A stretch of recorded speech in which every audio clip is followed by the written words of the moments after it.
האם אתם זוכרים שישבנו בבית בסגרי הקורונה השונים, גלשנו באתרים ולא הפסקנו לרכוש בגדים, מוצרי חשמל וכלי בית? הקורונה הייתה נקודת מפנה מבחינת הסחר המקוון, ורבים נכנסו לתחום הזה כי חשבו שהם יביאו את המכה. אבל איך אומרים? לא כל הנוצאת זהב. נמצא איתנו גלעד גורדון, שותף ובעלים של פלקור, שידבר איתנו על הקשיים שבניהול חנויות אי-קומרס. איך אפשר להקל את החיים למי שכבר נמצא בתחום? תשמע, גלעד, כמו שאומרים, לא כל הנוצץ זהב, זה נראה מאוד מאוד פשוט. מה, אני אפתח חנות, אני אמכור איזה מוצר שניים, אני מדבר עם ספק. אבל מה גילינו בעצם? מה שגילינו זה שאין שום קשר בין החנות הפיזית לחנות האינטרנטית, כי בחנות הפיזית, כשאת הולכת לחנות, את ניגשת למדף, רואה את המוצר, מחליפה, בוחרת את מה שאת רוצה, הולכת לקופה, משלמת, וזהו. בזה נגמרה האינטראקציה הזאת. והאחריות היא לגמרי עלייך. זאת אומרת, את בחרת את המוצר, את אחראית לזה שקיבלת את מה שרצית. כשאת עושה הזמנה באינטרנט, יש עוד מישהו בדרך, המחסנאי, שאמור לדאוג לזה שמה שביקשת, זה מה שתקבלי. ושם הם נופלים. כי אם המחסנאי, אם את הזמנת חולצה סגולה במידה, לא יודע, מדיום, והוא לקח בטעות small או large, אז עכשיו את קיבלת את המוצר הלא נכון, ואת עכשיו צריך להחליף לך את המוצר. אם כבר פתחת את זה ומדדת, אז כנראה שאי אפשר למכור את זה וזה הולך לפח. המשלוח בכל אופן על חשבון בעל הבית. ומפה לשם, כל הרווחיות נעלמת עד עוברת להפסד. עכשיו, כשמתחילים... שאלו דברים שדרך אגב מי שמחליט או לפתוח חנות אי-קומרס כזו או אחרת, לא לוקח בחשבון בכלל. לא מודע לזה בכלל. הוא לא מודע לזה. הוא לא מודע לזה, ויותר מזה, כל מי שהיום, כל החידושים שאני רואה בעולם של האי-קומרס, מהגדלת סל קניות, דרך טיפול בעגלות נטושות, דרך המלצה על מוצרים אחרים וכולי, כל הדברים האלה קורים באתר, שם יש באמת, יש גם אוטומציות שדואגות לזה שהכל יגיע בזמן הקצר ביותר.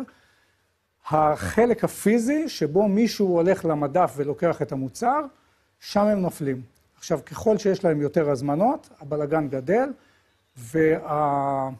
והצרה גדלה. ומה שראינו בהרבה מאוד עסקים, במיוחד אנחנו עוד רגע בחגי תשרי ואחר כך חגי נובמבר, ששם יכולות להיות עליות של מאות אחוזים בכמות ההתמודדות עם הפיקים.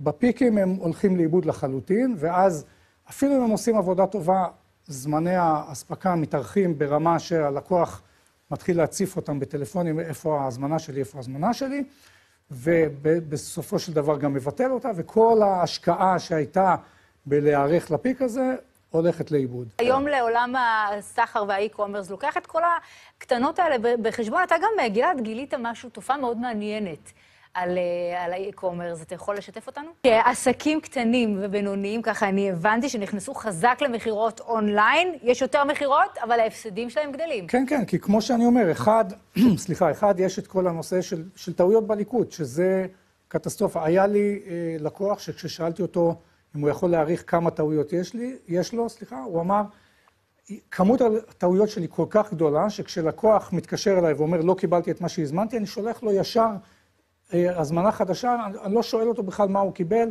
לא מבקש ממנו את זה חזרה, לא מעניין אותי, אני יודע שהוא צודק. אז באמת הדברים האלה, יש להם משמעויות כספיות אדירות. עכשיו, ואז בסופו של דבר מגיע מצב שמוכרים הרבה, אבל מפסידים. ויותר מזה, הדרך, מכיוון הרבה מאוד בעלי עסקים לא יודעים איזה פתרונות טכנולוגיים יש. מה שהם עושים זה מביאים עובד נוסף שיעשה בקרה על מה שהמלקט ליקט. העובד הנוסף הזה עולה כסף, והוא בסופו של דבר עושה בדיוק את מה שהמלקט עושה. הוא מסתכל על ההזמנה, מה הפריט שהלקוח קיבל, האם הפריט הזה שאני מחזיק עכשיו ביד זה באמת הפריט הנכון. הוא צודק בדרך כלל, הוא טועה לפעמים, ואז גם שילמנו לו משכורת וגם לא פתרנו את הבעיה לגמרי. ולכן ההפסדים הולכים וגדלים. עכשיו, עוד דבר, אם כבר אנחנו מדברים על הפתעות שיש בדבר הזה, מלקטים זה לא העבודה הכי נחשקת בעולם.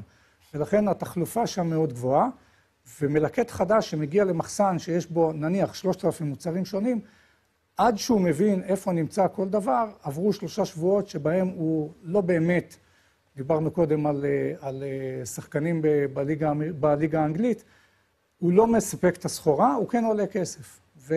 זה יכול לקחת בין שבועות לחודשים.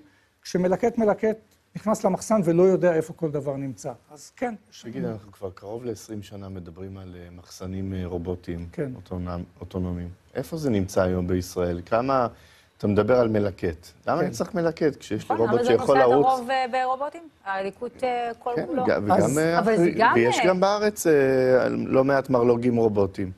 כן, אבל אנחנו מדברים על... לא כולם זה עסקי ענק כמו אמזון וכימונאיות כאלה שבחוץ. השאלה היא בסופו של דבר, כל העלויות האלה, הן לא יותר גבוהות מאותו מלקט שהתבלבל בסחורה, אבל מלקט לדעתי זה רק קצה הקרחון של סכנות ודברים שצריך לקחת בחשבון כשפותחים מסחר עסק אלקטרוני כזה. מה עוד אנחנו צריכים לקחת? לא, יש המון, אני אגיד ככה, יש המון אתגרים בתחום הזה של לפתוח חנות אלקטרונית.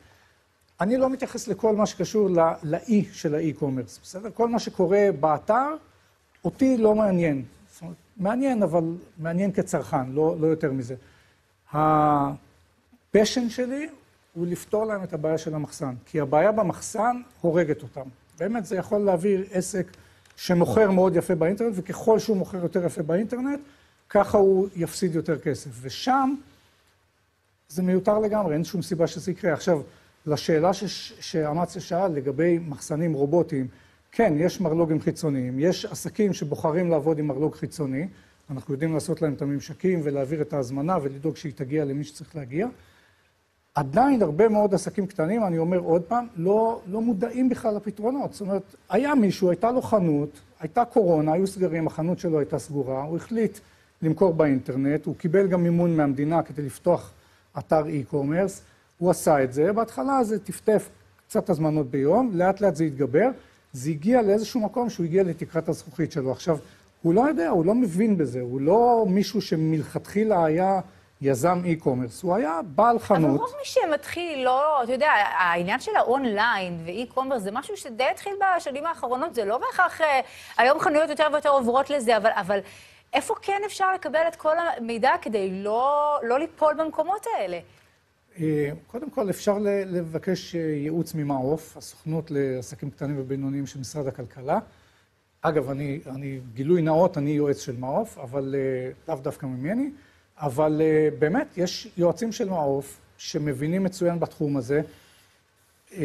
סליחה שאני אומר את זה בצורה בוטה, אבל אם המדינה נותנת לך משהו, זה פשע לא לקחת, אז כל עסק קטן שלא נעזר בשירותים של מעוף, עושה טעות. זה לא חינם הייעוץ של מעוף, אבל זה מסובסד מאוד, זה כמעט חינם. זה עולה 80 שקל לשעה ללקוח. זה כמעט חינם.